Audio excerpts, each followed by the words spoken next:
That's my fucking Chinese English. I knew. It's okay. I like this part.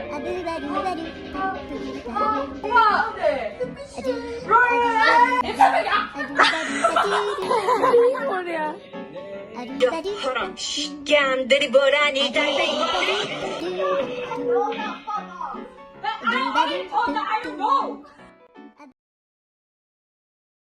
vlog ရိုက်မယ်ဆိုပြီးတော့ဒီနေ့တနေ့ကုန်ခုမှရိုက်ဖြစ်တယ်။ဒီကူကပြီ။ဒီနေ့ကဘာလို့တက်နေလဲ။ဒီကူကအခုမှဝင်လာ။စတေးကိတ်ရှင်းပါ။စတေးကိတ်ရှင်းကတော့ဂျူနီယာလေးကိုပြောချင်တာဟာ။ဘယ်လိုဝါခိုင်ပြောလိုက်ပြန်။ဆရာကြီး။ငါရိုက်ရှက်တာပဲအဲ့လိုမျိုးတင်တဲ့လူတွေကိုလေ။မင်းတို့မရှက်ဘူးလား။မရှက်ဘူးလား။အဲ့ဒါကိုဦးတုံးထင်ချဆောင်းဝဲပြီးသွားမယ်ဘွားကြီးပြီးသွားမှာ။တော့ပါတော့ပြည့်ရတော့တာအခုက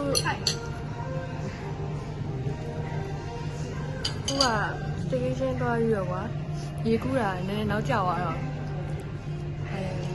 free ရတာညအကုန် free ရတာငါတို့ဝယ်လာမှာပေါ့နင်များကမှနေဖို့တော့free ရတဲ့ဟာ9နာရီထိပဲရတယ်ဆိုလို့လေငါတို့အခုချက်ချင်းရေကူးပြီးတော့ပို့မနိုင်ကြပါရောငါပြောပြတယ်ပို့မနိုင်ကြပါရောဟုတ်6ခွဲလို့ပေါ့ငါမင်းမလေးအဲ့ဒီအချိန်မှာလုံးဝကမန်းကတန်းအဲ့ဒီအောင်မလဲနိုင်ပဲနဲ့ free လွတ်တော့မှဆိုလို့လာတော့ရတာပါအဲ့တော့ငါတို့ရဲ့ရုပ်တွေအဲ့လိုမျိုးဖြစ်နေရတယ်ဒီမှာ eyeshadow လို့ပေါ့ mascara တွေပြတ်သွားလို့ဒီမှာဂျိုကာကြီးတော့ဖြစ်နေတယ်ဒါပေမဲ့မတက်နိုင်ငါလည်းတော့ဖြစ်တယ်ညောင်ဒီမှမရှိတော့ပါလေအဲ့ဖက်နဲ့တောင်မှမရှိတော့အဲ့လိုဖြစ်တာ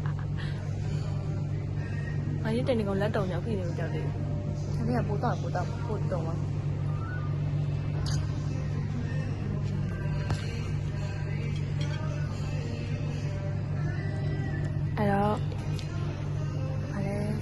ာ့ရေမိုးချိုးစားတောက်ပြီးတော့မှပြီးရင်စတေးကြီးအောက်ပါဦး19လမ်းသွားမယ်အဲ့ကြမှာပြန်တွေ့ပါမယ်။ဒါစားမယ်ဆရာ။ဘာရှာတာတော့ဘယ်တော့မှမလာဘူး။ဘာစားတော့တန်နေနေတယ်။ဘာမှမဖြစ်တော့အဲ့ဒီဒီတော့ဒီအဲ့တော့ပါကျေးဇူးတင်ပါတယ်နောက်ရှင်လာခဲ့ပါဦးကြောကျေးဇူးမတင်တဲ့နောက်လည်းမခံလို့ရှိနေတယ်အော်လေဒီကမိုက်သားပဲမနေနေအဲ့ဒါတော့ပြောပြီးတော့ပြင်ပေးနေရအောင်ခိုင်ပါလေးရဲ့ဟုတ်လေဆိုရင်ရှိလားမကြီးလား19လမ်းရောက်ပါပြီ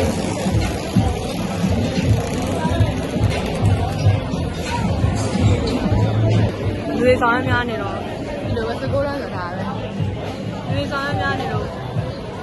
ရိုက်ကုန်လို့ထင်းလားရတယ်ပါဆက်လို့ဒီငါတနေ့ကျအောင်မြင်မယ်ဒီထား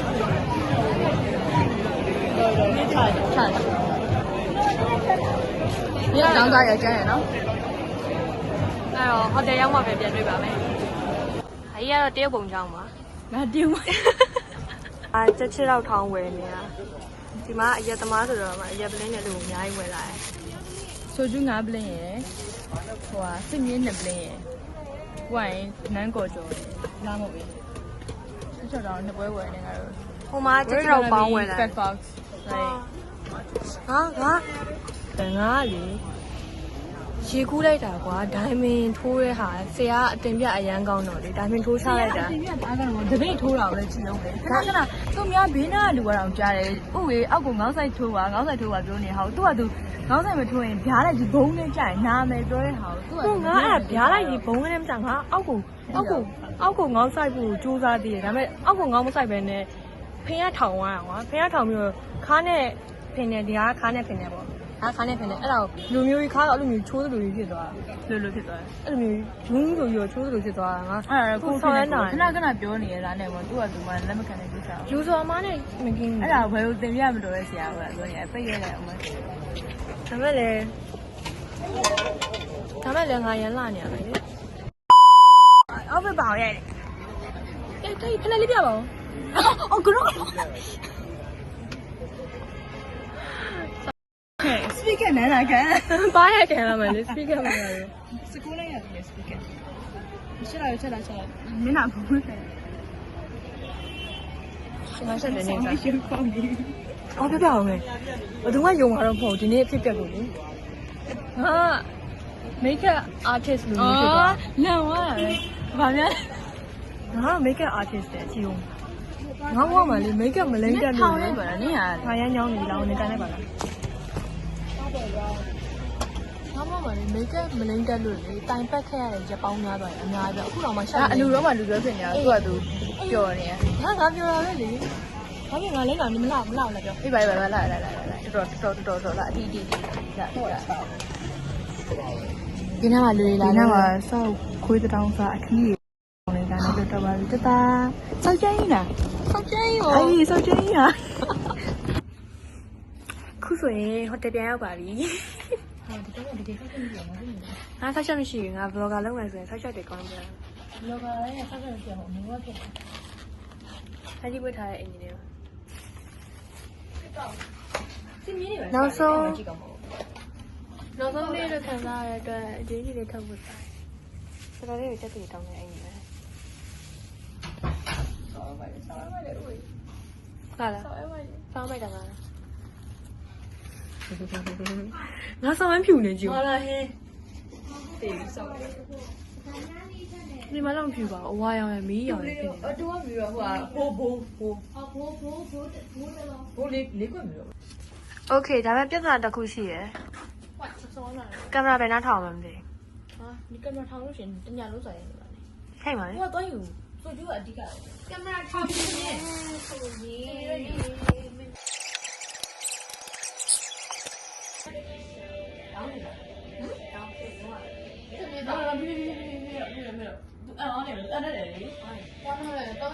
She's brushing her teeth after like vomiting. She told me that she wouldn't vomit and like she would never vomit. Yeah, she never vomits. She's the first one.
I'm fine. What do I do? Darling!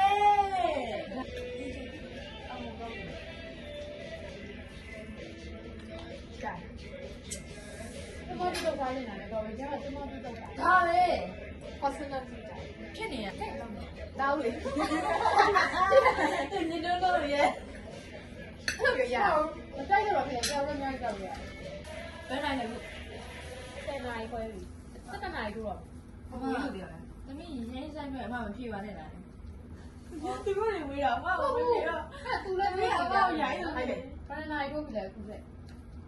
ရိုင်းပါအောင်နော်၄သန်းပါတယ်ဘာနိုင်တော့ပြီလဲခုလေးရလာနေမှန်းကြည့်လိုက်အဲ့ဒီလိုက်ကြားလာတယ်ဒီလိုမှလာဟောမောတယောက်ထည့်လိုက်တာရောက်နေလိုက်ပုံစံလေးကျောင်းမှာလည်းဒီလိုပေါ့ဆိုတော့ဒီပြလာတော့ဟောမအဲ့လိုသူတည်းရဘူးလားဆိုင်နေတယ်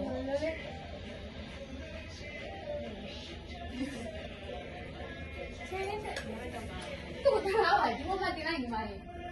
ဘောတင်အေးလက်ပြလိုက်တယ်အဲ့ဒါပြောတာတော့မှအရှိဘူးမှအဖက်မလုပ်တာစိတ်ကိုဝိုင်းအမှပဲချာဟုတ်ပဲမြန်သူပြောတာဘူးမှမကြောက် ဘာဘာဘာဘူးပြနေပါလားအဲ့မဲ့အဲ့ဟာကိုထားလေတော့တခါပြည့်တခါပြစ်ချဖြစ်တယ်ကွာဒါပေမဲ့လားအဲ့တော့တခါပြည့်တခါပြစ်ချဖြစ်တယ်ကွာအဲ့နဲ့ဟုတ်တယ်ဟုတ်တယ်ဆက်ဟာဒီကလေးသူ့ရဲ့ခဏတော့ဆောင်းဟုတ်လားအော်ဘာလဲဒါလည်းကြောင့်နေပြောတာအော်ဘာလဲဒါလည်းကြောင့်နေပြောတာအားလည်းဆိုဒီကိုပြောတာလေ你有没有你来？当然是很方便的。哦，你们这里你不是这种了？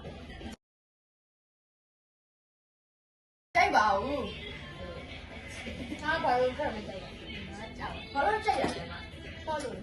把肉炒了，把肉串，炒了串没？把肉串。你看，不过来呀？不过来没的，这个就叫买来怎么对了？Now what are we gonna? Should I twerk? No. No, never. You're talking.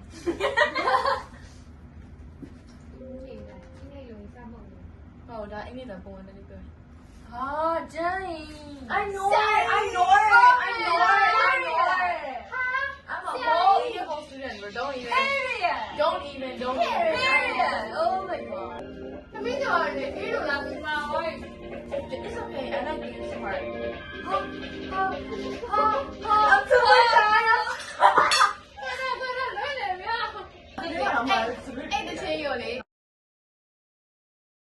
Wow.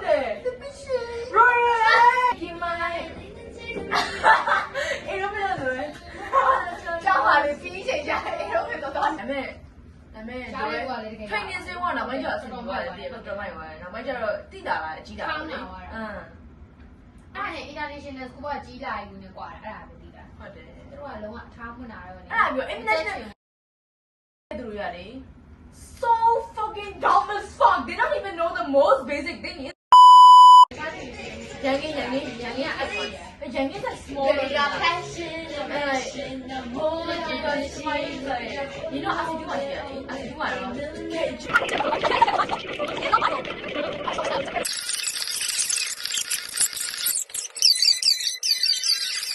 See, I don't know. This is a pretty good one.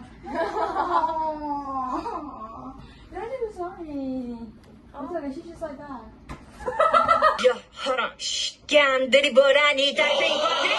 이건 네가 저격 춤춰 히브리 핫스타 뿜뿜 파우 분위기 타올라 니는 눈보라 땡하네 적전에 충격일 거야 어디서 뭐 깡깡 Amma, are you shy to take a video? No, she's not.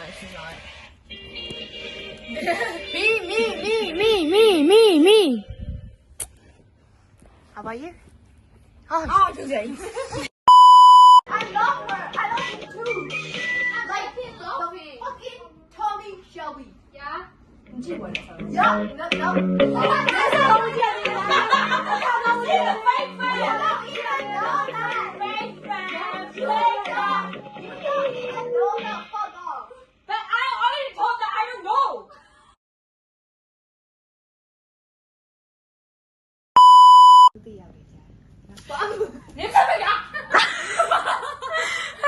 你们这一些都是也怎么ဖြစ်နေတာမဟုတ်ဘူးသူစီရဖြစ်နေတာမဟုတ်ဘူးသူကတက်ရှိငါသွားပါပဲပြောနားတော့နားဆောင်နိုင်ဘူးအိုးနေအခါကိုပြောအောင်ငါမျောတာနားထောင်ငါမျောတာ你们把表白有心脏都被查病，我不要拿上病了。你，哎，这声音我秒个，你播出来业绩了，业绩嘞。没来鱼。还想把秒给搞下来？我想要做业绩，这样子不要。你这个也稍微慢点。秒看，你播个业绩是？你播。秒播啊！秒看业绩。秒看你播出业绩是？秒တောင်းနေမှုရယ်ဘာလို့ဆက်ကြောင်းလာလဲအာစောက်ကြိုင်းသူက9မိနစ်စောက်ရသူက9မိနစ်စောက်ရ No right ကိုချစ်တဲ့အရာဆိုတာတော့မှုလည်းမပြောက်ဘူးကတမရတနိုးကြည့် မဟုတ်ဘူး နဲ့အတူတူရှင်းပြောနေထိုင်မှုမဟုတ်တန်မိုးထားပြီးတော့စိတ်နဲ့အဲ့လိုမျိုးကြည့်ဖို့ပြောနေနင်နားလေလားဒါနင်နားလေလား အေးကြနေအဲ့လိုလေဦးနိုတွေရောက်တော့မယ်နော် ရှိတာ ငါဘွားတရာကိုချစ်တယ် နေ ပြော ပီဇာစားချင်လားဘိမုတ်စားချင်အမေငါစကားလေ creditဦးအေးကြဟာဦး credit အခု လာဦးအမေဟိုင် ပီဇာဘိမုတ်စားဘုံကနေပီဇာစားအစင်းစီတောင်းအမဘယ်လိုကြွစားခဲ့ရပြောလိုက် မိုက်လား ဟုတ်တယ် အော်အမဒီလိုမျိုးပေါ့နော် character တွေတင်းနဲ့ခလေးတွေရတယ်အမကြီးတယ်အဲ့တော့အမပေါ်ကြည့်တာအမလက်ပေါ်ကြည့်တာအမပြုစုပြောထောင်နေတဲ့ခလေးတွေ ဟုတ်တော့မလား out of topic အမ လေးတွေကကြီးလာတော့ကွာ तू ကအမရဲ့ကျေးဇူးတွေတည်ပြီးတော့အဲ့ အာ နောက်ထပ်ကလေး အမပြောလို့လည်းမကောင်းတော့တော့ ပြီးတော့ပေါ့နော် Is so nice ¡Ja! ¡Bienvenidos a la cripta! Dame tu cosita, dame tu cosita, ¡ay! Okay I love See, Lamo you see that, yeah. But like, is bought, ပါလားမပါဘူးလား is bought from the like the premium quality because my grandma love it. Like, it's bought from the premium quality. okay. It's like put in inside, and the no, listen to me. The outer layer is like so soft, Okay. and it's like so good. Can you just try it for like a moment? မူပါဘူး Oh yeah. Oh. What the fuck? See, I have like self control. နေတာနေရိုင်းဆိုင်တယ်သူကပြတ်မှုတယ် နော်ဘုရားကလာတော့ခဲ့လို့ ဒီဘွား outer layer ဒီအတွင်းရဟောင်းဆွဲကြီးမှာတခါရမှာ outer layer no record her reaction Okay quality လာမို့ because we're like real Chinese you know what I mean အတွင်းနဲ့ပူတင်းရောအတွင်းနဲ့ပူတင်းရော reaction အတွင်းနဲ့ပူတင်းရောစားကြည့် reaction ကိုပူတင်းရောစားကြည့် show your reaction the outer layer is so soft right no the outer layer is soft right အတွင်းနဲ့ဆိုင်ကောင်းမှာ That's my fucking Chinese English. I knew. Don't you see the owners? They look like fucking they're like fucking Chinese. And then like the Sajima did it. Ah, the ma. I did you are from Oro. Ah, the Sajima did it. Yeah, let if you are ဒါလည်းစိတ်လေစိတ်ကြည့်လိုက်အောင်ငါထက်ငါတို့ဝယ်ပါ premium quality. My family where do you get this my family. See, yeah, about where do you get this Bro, where do you get these do you guys I just believe wanna do you feed guys my do you parents. believe my Chinese? yes I do just after that I just wanna feed my parents what do you do ဒီမှာကဘဝမှာနာနေလို့ဒီဘက်မှာပြန်ဒီမှာကွာ ဟုတ်တယ် နာနာကြီးရှိနေဟုတ်ကောင်းနေဟုတ်ပြောပြရကောင်းမစဖမလို့အမရင်ပြောညီမရဲ့ Chinese instincts နဲ့ဝယ်လာတဲ့နာမ ဆိုတော့သူကအရန်ကိုအိပြီးတော့လေအရန်လည်းမချိုးဘူး right မအိဘူး right တော်တော်စားကောင်းတယ် ဒါပဲ ပြောလေအဓိကကဘာလဲဆိုတော့မုတ်သားကလုံးဝမထူဘူးอ่ะ နော်အိညာနော် ရှားမုတ်တွေကလေမုတ်သားကြီးထူပြီးတော့ထဲထဲဟာ ဟုတ်တယ် အဲ့ဒါလုံးဝမကြိုက်ဘူးခိုးတာ မအဲ့တော့ according to like what I bought from my Chinese instinct is it how are you gonna rate out of 10 10 out of 10 yeah I knew it okay ooh, you're not Chinese so I'll just skip you ငါတော့မယ်ငါမပူတော့ နားလိုက်လေ ငါစဉ်းစားတယ်ငါပြောမယ်လေ you go are you like positive or negative message okay ooh agent မယ်လို့ is it positive or negative message လို့ I mentioned agent အဲ့ဒါငါပြောမယ် is it positive or negative positive see ကြော positive ပြောငါရှင်းဝက်လဲမှာ မပြောရင် agent နေဘလို့ခဏလဲ ငါပြောမယ်လေ နိုင်ဘူးလားတန်နေပေါ်လာငါလာမဟုတ်ဘူး agent ငါပြောမယ်လို့ နေကမလိုက်ပြောစကား မပြီးတော့ the speakers is begin ဟာပြောရမယ်ဆိုရင်လာမဟုတ်ဘူးငါရင်တော့ဘယ်တော့မှမစားခဲ့ဘူး ဟုတ်တယ် ဒါပဲ ဒါပေမဲ့လာဝင်ကျွေးလာမဟုတ်ဘူးစားပြီးတော့ငါကျွေးရငါတော့ကလှုပ်လိုက်အောင်မယ် ညီမကြွေးရတယ်ညီမရဲ့ Chinese instinct နဲ့ကြွေးရတယ် သူကျွေးရ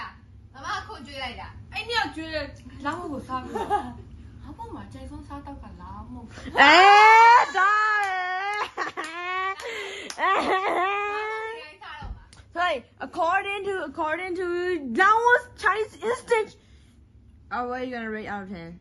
out of 10 Yeah, out of 10. only out of 10 100! A trillion! A trillion! how to call infinity infinity Don't be Agent, what's your Yeah, tell me how you feel about the mooncake. According to my Chinese instinct. Okay. once I eat lamo Yeah. I just wanted to be a Chinese Yeah, let's go. Agent, Yeah. I wish I was born as a Chinese Yeah, I know. According to my Chinese instinct. fucking traditional treasure Yeah, mooncake. According to who? yes According to who? according to Lao Chinese instinct. Let's go. I know everyone. Anyway, shout out to this premium mooncake. Anyway, my grandma has like bought this for me for like every year since I was born. So like this is the thing I was okay. Like it's only like the cool way January. So like anyway, thanks for watching. Bye bye. I love you guys. Mwah.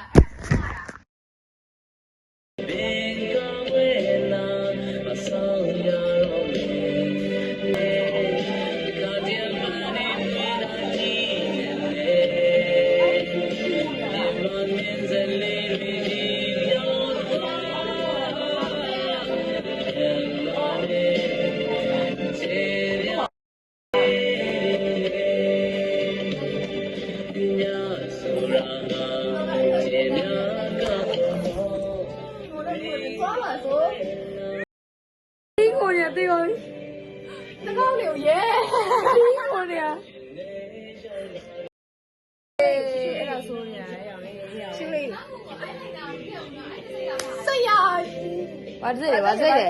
I need to know What's it?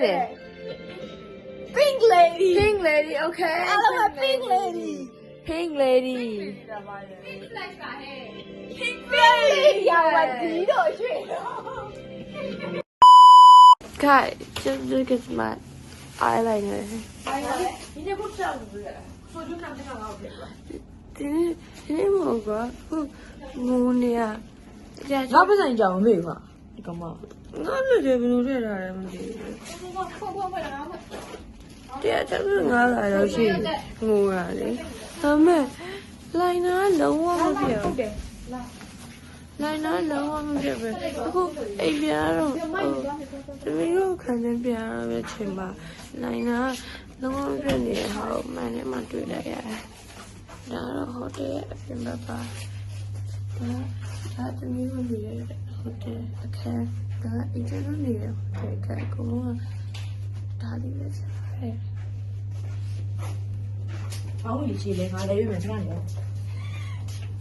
ဘောင်းမီလဲမလို့ ဘောင်းကြီးချီလဲလိုက်ဘောင်းကြီးချီလဲလိုက်မအိတ်နဲ့ဟိုကဖဲဟိုမှာ ဒီမှာခဏလေးဒီမှာ ဘောင်းကြီးချီထုံးမတိုင်းဘောင်းကြီးလဲဘောင်းကြီးပါလား ဒီလို ရှာတယ်အိတ်ထဲမှာ မနေ့ကဝတ်ထားတဲ့ချင်းမမီပဲရှိ ကျမလူပဲရှိရလား ဟုတ်တယ် ကျွန်တော်ဘောင်းပါလားလို့ ဘောတော့ဘာဘောင်းကြီး တောင်းမနက်ကဝတ်ထားလား ဘောင်းလဲပြီလားဟဲ့ဘောင်းမီတယ်ပါမယ် ဆိုကျူးနေစပရက်ဒီမှာနားကြည့်သေးလားဒီကောင်တော့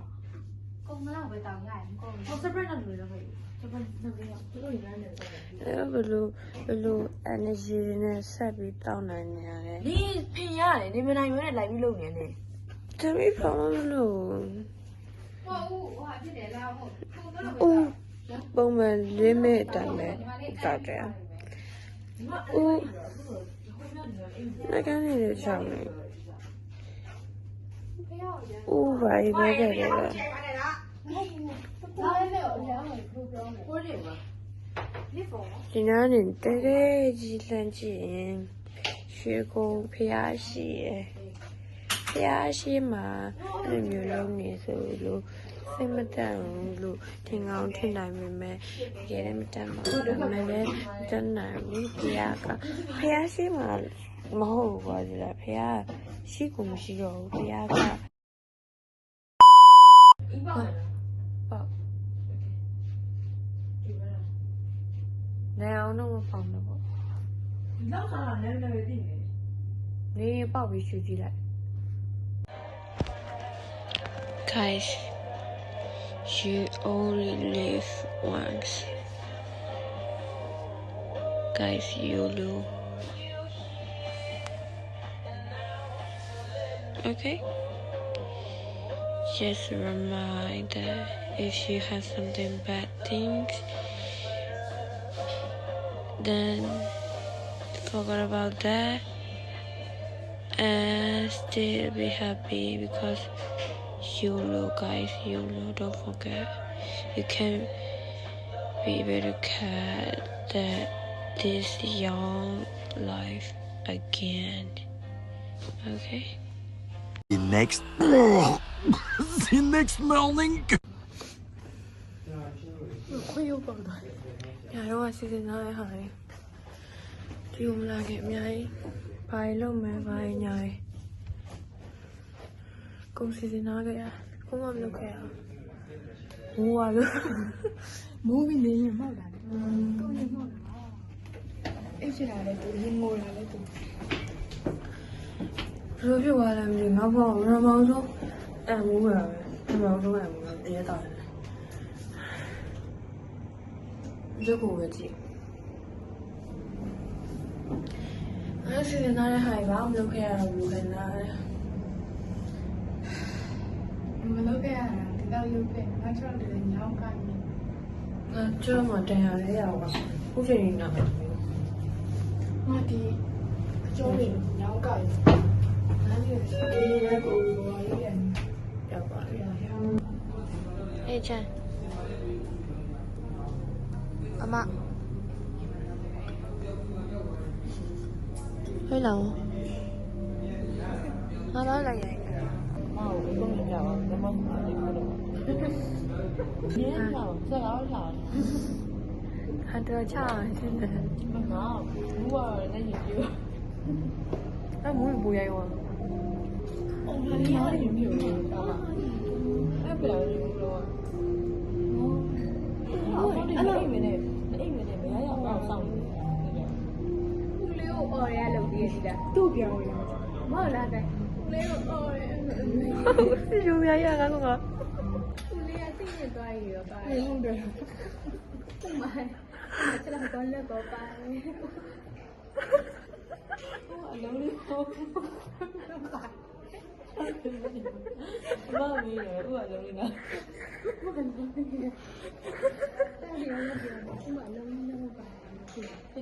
အလုံးလုံးဒီဘာလဲလားဟိုပြာမလေးတယ်လားလုံးရအတိတ်ကအဲ့လိုပဲယူပြီးအဲ့လိုအပွားကြီးကြိုက်ပေးရတယ်ဒီမလေးကိုတော့ရတယ်ဟုတ်ကဲ့သူကအရင်ချိန်ခိုင်းခုနပုံလားခုနပုံလားဟုတ်ကဲ့ဟုတ်ကဲ့ဒီလောက်ပြပေးရတယ်ပေးရတယ်ဟုတ်ဘူးဟုတ်ပြီခိုင်းပြီးတော့ဒီနေ့ကဒီမော်နဲ့တိုင်းရတယ်ဘာလို့လဲဆိုရင်အဲ့ပေါ်ကောက်ပြလို့ပြရတယ်ဟိုလေကဒီမော်ဆော့ကျင်လို့လေအဲ့ဒါဒီချပြီအခုအဲ့ဒါသူလာပါဆိုတော့ညအဲ့အခုဘယ်လဲမပြီးပါဘူးကြောက်သူ့ပေါ်လာလေဟုတ်တယ်ဟုတ်တယ်ပြီးသွားလားဘာလဲလောင်းကတ်ဆွဲသွားတော့ကွာလောင်းလေးကတ်ဆွဲရတယ်အဲ့ကွာသူနှစ်ကတ်ဆွဲရတယ်ကွာအဲ့ကြတော့ဗာလဲလုံးဝသူနှစ်ကတ်ဆွဲရတယ်ဗာလဲ plus တော့ကိစ္စလည်းမြင်ရတယ်။အော်တက်ကြတယ်တော့ကဆွဲရတယ်။အဲ့ဒါကပဲဆိုမယ်တဲ့။ဘာလို့ကောင်းဘာမှမပြောလဲ။ဒီမို့ဘာမှမပြောဘူး။ဟဲ့။ဒီကပေါ်လိုက်တော့ပြော။ဒီပါလား။ဒီလိုမျိုးအားရပါရဲ့။အားရပါရဲ့။ဒီလိုမျိုးတွေဆောက်လာတော့။ဒါကလက်ကချော်ပြီးပြောင်းဆိုတယ်။ပြန်တော့ပြည့်တယ်ပဲ။ဘယ်လိုလဲ။ အာတညနေပြီ ရဲမှာပဲ ဘယ်လိုမြဲလဲရအောင်ညာတော့ ဒီကလေးအကြောင်းပါအဲ့ငါလည်းအားရပဲဘာစတိကိုပုံနေရိုက်တော့နိုင်တယ်ပါဒီလိုနေရတယ် နနာကြီးအိတ်နေတယ် ရေပေါ်ပေါ်မပြောလိုက်တော့အိမ်ကငိုလာလို့လို့ဒီနေ့ပြောတာဟိုငိုလေးကိုဒီအဲ့ကြောင့်ပေါ်တာမင်းညာတော့ဟုတ်ပါဒီမှာတော့ညအဲ့ဒီတော့တော့ကြောင်လေးမှပြဒီနေရာဖိတ်ချချလိုက်ချလိုက်ချလိုက်ချလိုက်ဒီကမိုးဒီကတော့ရောက်သေးလို့ဒီကကြောင်လေးမှကြိုက်အဲ့တော့ဆက်တယ်ရောက်ပြီဒီကမိုးတယ်တော့ဖတ်မှန်းတယ်အဲ့ဒါလည်းဒီကတော့ဒီလိုပါနော်ဒီလိုပါ ငါတရနေဘူးကော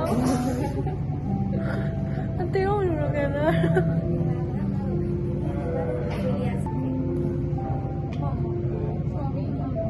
အားလာမယ် စားမယ်ရောမအူးချမကြိုးတယ်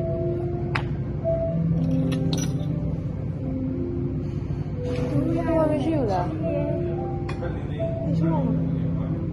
အိမ်ရောက်မှချုံးမယ်ဘာတိလဲရေးပူလဲရေးပူရချုံးမှာရေးပူအောင်ကြိုက် ငါတို့ဒီမှာရေဘူးနဲ့ပဲဆိုတော့ ဒီပူရတယ်နွေးနွေးလေးရတယ်အေးအေးလေးအော်နွေးနွေးလေးကအေးအေးလေးဖြစ်လားငါဘိုင်းနိုင်တယ်နွေးနွေးလေးကမလို့ကောင်း